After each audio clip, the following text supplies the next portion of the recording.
Voici pourquoi tes nouveaux projets semblent parfaits dans ta tête, mais s'effondrent dans la vraie vie. Commencer un nouveau projet, c'est génial. Tu es plein d'énergie, optimiste et tu peux déjà imaginer la ligne d'arrivée. Mais si tu repenses à tes projets passés, tes attentes ne correspondaient probablement pas à la réalité.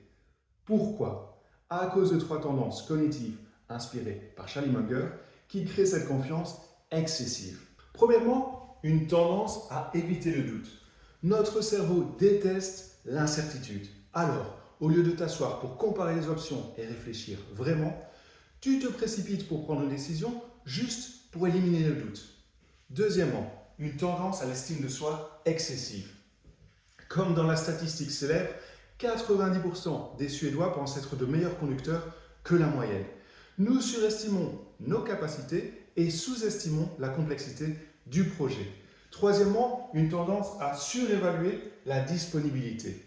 Notre cerveau accorde trop d'importance à ce qui est visible et facile à imaginer. Tu vois très clairement les avantages de ton projet, mais tu ignores les échecs passés ou les informations contradictoires qui ne sont pas sous tes yeux.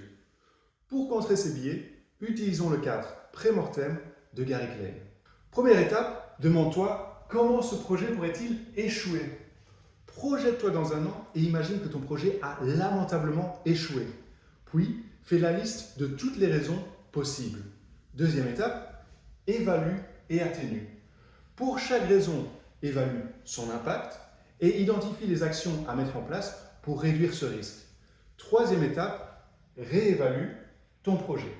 Maintenant que tu as une image plus claire de la réalité, pose-toi la question suivante.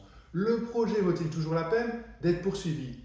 Si oui, élabore un meilleur plan qui prend en compte la gestion des risques. Le pré-mortem n'a rien de négatif. En fait, il sert à augmenter le taux de réussite de ton projet.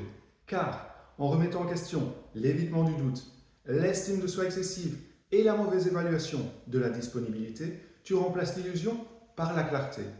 Et la clarté augmente tes chances de terminer ce que tu commences avec moins de surprises et une stratégie plus intelligente.